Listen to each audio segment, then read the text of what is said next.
अब बात कर लेते हैं कि भारत का जो संविधान है, तो डॉक्टर अंबेडकर जानते थे कि भारत के संविधान को जब बनाया जाएगा और इस देश के लोग चलाएंगे, क्योंकि वो ऑलरेडी 1935 और 1950 में जब उन्होंने संविधान मतलब लागू हुआ इस देश का संविधान, तब ही वो समझ गए थे। तो 1935 के ढांचे से उनको समझ में आ गया था कि इस देश के लोग इस देश के संविधान के साथ कैसा व्यवहार करेंगे। तो आपातकाल जैसी योजना और जो भारत के संविधान की प्रस्तावना है, वो इन्हीं दो चीज़ों से लोगों को समझाया उन्होंने कि भारत का संविधान वास्तव में क्या है। अगर इस देश का सांसद हो या विधायक हो तो उसको भत्ता इसलिए मिलता है कि वो जनता के बीच जाए, वो खुद जनता के बीच जाना चाहिए। किसके लिए? लोगों की समस्याएं क्या है वो देखने के लिए, गली में मोहल्ले में। ये नहीं कि 5 साल अगर सांसद बन गया या विधायक बन गया तो वो उस बात को भूल जाएगा या भुला देगा, बल्कि इस बात के लिए उनको भत्ते और ये जो योजनाएं बनाई गई है कि वो खुद जाकर के देखेंगे। इस देश का सुप्रीम कोर्ट है और उसके जो जज है वो भी जाना चाहिए। अर्थात कहने का मतलब ये है कि जैसा सम्राट अशोक के काल में जो उसके महामात्य करके चुने गए थे, उनके महामात्य करके चुने गए थे, वो उनके जो परामर्श देने के लिए जो लोग थे, वो उनके लिए एक मार्ग बनाया गया था कि भाई आपको ऐसा ऐसा करना है, हर गली में हर मोहल्ले में जा करके। तो भारत के संविधान में भी वही चीज़ें हैं। लेकिन क्या हमारे देश का कोई सांसद या विधायक जाता है जनता के पास? बल्कि वो हम हिंदू हैं, हम मुसलमान हैं, ये कह करके जातियों के आधार पर उसको पूरी तरह से बांट देता है। तो उन्होंने भारत की संविधान की प्रस्तावना में बहुत अच्छे से समझाया कि हम भारत के लोग, यानी हम भारत के लोग मतलब कौन? हिंदू भी है, मुसलमान भी है, सिख भी है, ईसाई भी है, जैन भी है, पारसी भी है और बौद्ध भी है। तो ये सारे के सारे लोग मिलकर के आपस में झगड़ा ना करते हुए परस्पर, लेकिन सोचने की बात यहाँ पर यह है कि इस देश की सरकारें ही खुद अपने ही धर्म को लेकर के अड़ाती है। क्या ऐसी सरकारों के हाथ में इस देश का कानून होना चाहिए? क्या ऐसी सरकारों को हमको चुनकर देना चाहिए? ये पहली बात है। दूसरी बात है, भारत का जो संविधान है तो वो भारत को एक संपूर्ण प्रभुत्व संपन्न तांत्रिक अर्थात भारत में हम देखते हैं दूसरे देशों में, जैसा अमेरिका है, तो अमेरिका में 4 से 5 लोग खड़े होकर के अपनी बातों को रखते हैं और उस देश का उसको मीडिया दिखाता है। क्या भारत में ऐसा व्यवस्था ऐसी व्यवस्था है? नहीं है। ऐसा इसलिए नहीं है क्योंकि भारत में, जबकि डॉक्टर अंबेडकर की यह सोच थी कि लोग कहीं भी खड़े होकर के अपनी आवाज़ को बुलंद कर सकते हैं, वो सरकार तक मीडिया के माध्यम से, उस समय प्रिंट मीडिया ज़्यादा था तो वो प्रिंट मीडिया के माध्यम से जाए, लोग अपनी बात रखे और बोले। लेकिन भारत में अगर कोई पत्रकार हो या अगर कोई इंसान हो, अगर वो अपनी बात को रखना चाहता है तो उसकी बात को दबा दिया जाता है, उसको जेल में ठूस दिया जाता है। भाई ये कौन सा लोकतंत्र है? क्या ये वास्तव में लोकतंत्र है? चाहे वो इस देश का कोई भी पत्रकार हो, अगर वो सच्चाई रखना चाहता है तो उसे जेल में, बाकी के जितने भी लोग हैं लल्लू चप्पू, तो उनको पुरस्कृत किया जाता है, उनको इनाम दिया जाता है। तो ये कौन सी प्रथा है? ये राजा महाराजा वाली प्रथा है, ये लोकतंत्र नहीं हो सकता। कोई भाट के जैसे, पहले जो पेशवाई में भाट होते थे ब्राह्मणों के पास में, और जो उनका गुणगान करते थे, उनके लिए गीत गाते थे, हाँ भाई आप बड़े अच्छे हो और आप जो भी कर रहे हो चाहे कितना भी गलत हो। तो इस प्रकार से आज का जो मीडिया है वो पूरी तरह से ब्राह्मणवादी व्यवस्था के लिए भाटों का काम कर रहा है। डॉक्टर अंबेडकर चाहते थे कि पूर्णतया यह प्रक्रिया लोकतांत्रिक हो। लोकतांत्रिक अर्थात कोई भी इंसान कहीं भी खड़े होकर के अगर बोले तो इस देश के सरकार को जवाब देना चाहिए। क्या ऐसा इस देश में हो रहा है? नहीं हो रहा है। इस देश के सुप्रीम कोर्ट से लेकर के सांसद, विधायक, ये लोग जनता के पास आना चाहिए। इस देश के सुप्रीम कोर्ट के लिए भी वही व्यवस्था है। मुझे नहीं मालूम कि इस देश के सुप्रीम कोर्ट के लोग इस बात को किस हद तक समझते हैं। क्या वो भारत के संविधान को वास्तव में जानते हैं? कभी सोच के देखिए कि उनको भी क्यों मिलता है ये सारी तमाम प्रकार की सुविधाएं। क्या सिर्फ इसलिए कि अपनी बीवी और बच्चों को घुमा सके और विदेशों को ले जा करके उनको दिखा सके। तीसरी बात कहते हैं कि समाजवादी अर्थात समाज, अब यहाँ पर समाजवादी लिखा है उन्होंने, तो उनको ऐसा प्रतीत होता था कि आज नहीं तो कल जब इस देश के लोग पढ़ लिख कर आगे बढ़ेंगे तो वो उन बातों का जिक्र करेंगे। किसके लिए? जब इंसान पढ़ा लिखा होगा तो वो अपने अपने धर्म को बाजू में रखेगा, अपने अपने घर में पूजा पाठ करेगा, चाहे वो किसी भी धर्म का हो। और जब वो अपने धर्म को बाजू में रखेगा तो शिक्षा के माध्यम से एक दूसरे के संपर्क में आएगा,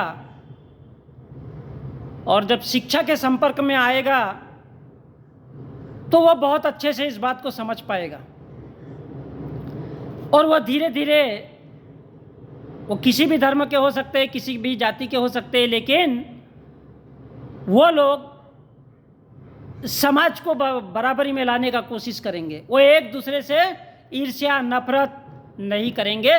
जिस प्रकार का वातावरण आज हम मोदी जी के शासनकाल में देख रहे हैं, सिर्फ हिंदू ही हिंदू कार्ड खेला जा रहा है और सिर्फ मुसलमान ही मुसलमान खेला जा रहा है। और अगर वो नहीं होता है तो उसके बाद में बीच में आता है अंबेडकरवादी कार्ड या दलित कार्ड जिसको कहते हैं। तो क्या हमने देखा है कि बीच में, इससे पहले अभी राष्ट्रपति रामनाथ कोविंद, क्या उन्होंने कभी किसी बात पर जिक्र किया है? इस बात का क्या भारत के संविधान का कभी जिक्र किया है? नहीं किया है। जबकि राष्ट्रपति का भी इस देश के कानून व्यवस्था में उनको भी अपने अलग राइट है, बात कर सकते हैं, इस देश के मीडिया को बोल सकते हैं, लेकिन उन्होंने भी कभी नहीं कहा। अभी हम देखते हैं कि एक आदिवासी समाज से एक महिला को राष्ट्रपति बनाया गया है, लेकिन बहुत अच्छी बात है, खुशी की बात है, लेकिन क्या वास्तव में हमारी महामहिम राष्ट्रपति जी, महिला राष्ट्रपति जी, क्या इस देश के लिए कुछ बोलेगी? ये भी एक सवाल ही है। तो सवाल इस बात का है कि हमारा वास्तव में देश किधर जा रहा है? क्या इसका मतलब यही है कि जो पार्टी अगर एक तरह से उसको राष्ट्रपति पद दे दे तो क्या वो राष्ट्रपति उनका हो जाएगा? क्या भारत के लोकतंत्र के प्रति उसकी कोई भी जवाबदेही नहीं है? जी हाँ, ये सबसे बड़ा सवाल है। और डॉक्टर अंबेडकर ने इस देश का संविधान जब वो सर्च करते थे और लिखते थे कि इसमें क्या होना चाहिए, आज ये पूरी तरह से मीडिया, ना तो मीडिया में चर्चा का विषय है, ना इस देश का सुप्रीम कोर्ट भी इस बात को लेकर के गंभीर है, और ना ही इस देश की जनता है। तो यकीन मानिए, भारत के हालात जिस प्रकार हिटलर शाही के वक्त शासन था, और जब हिटलर का शासन समाप्त हुआ तो देश के सामने जो समस्याएं खड़ी थी वो भारत में डेफिनेटली होना है। क्यों? क्योंकि उस वक्त भी यही किया गया था। जब जब भी धर्म को बीच में लाया जाएगा तो देश कंगाली की तरफ जाएगा। धर्म को जब बीच में लाया जाता है तो सीधी बात है वो पूंजीपतियों को अमीर बनाया जाता है।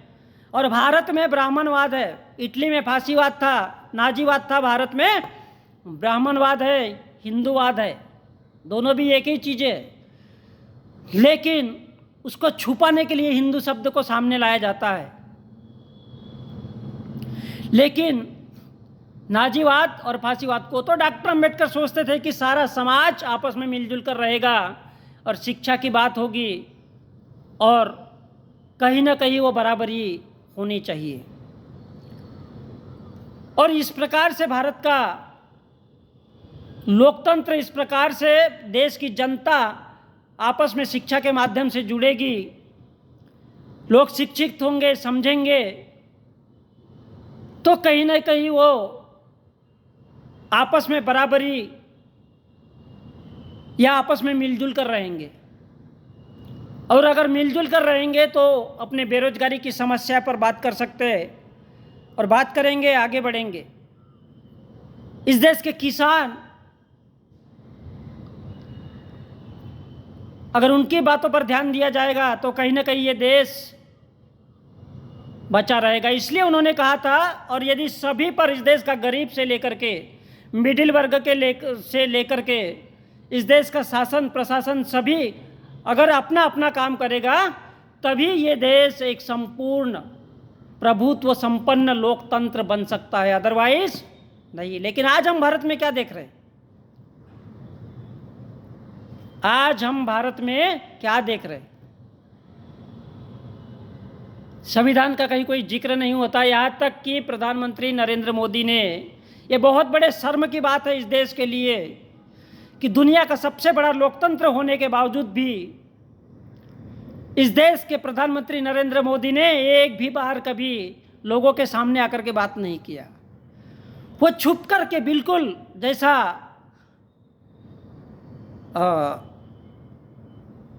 रामायण में छुपकर बाण मारा गया था, उस प्रकार इस देश के लोगों के साथ में ये धोखाधड़ी कर रहे हैं हमारे देश के प्रधानमंत्री नरेंद्र मोदी कि जरा सी भी बात को इस देश के लोगों को बेरोजगारी के लिए, इस देश की महंगाई के लिए, इस देश के किसान के लिए, इस देश के महिलाओं के लिए, इस देश के लोगों के नौकरियों के लिए जरा सी भी बात नहीं करना। तो कभी कभी सच में समझ में नहीं आता है कि भारत के प्रधानमंत्री नरेंद्र मोदी किसके प्रधानमंत्री है। जनता ने चुना है, बहुत अच्छी बात है, स्वागत है, लेकिन किसके प्रधानमंत्री है जो जनता में बेरोजगारी के लिए बात ही नहीं करना चाहते। भारत का संविधान, जब भारत में कोई भी सांसद विधायक अगर बनता है तो सबसे पहले संविधान की शपथ खाता है। लेकिन जब भी कोई हिंदूवादी व्यक्ति अगर भारत के संविधान की शपथ लेता है तो वह संविधान नहीं, मैं ईश्वर की शपथ कहता है। ऐसा लगता है कि भारत में संविधान के होते हुए कोई किसी भगवान ने उनको सांसद या विधायक बनाया है। तो ये भारत के संविधान का जितना मजाक है, सबसे ज़्यादा मजाक इस देश के नालायक लोगों का उड़ाया जा रहा है कि भारत में इंसान नहीं है, जानवर लोग रहते हैं। सच्चाई है ये। अंधे हैं इस देश के लोग जो इन बातों को भी नहीं समझना चाहते। क्या वास्तव में किसी भगवान ने भारत के प्रधानमंत्री नरेंद्र मोदी को प्रधानमंत्री बनाया है? क्या इस देश के जनता ने अगर बीजेपी पार्टी के लोगों को वोट दिया है तो क्या इस देश के लोग उतने ही नालायक नहीं है? जी हाँ, आपको सोचना होगा और आपको सोचना चाहिए। इसी के साथ मैं संजय, जय भीम, जय भारत, जय संविधान।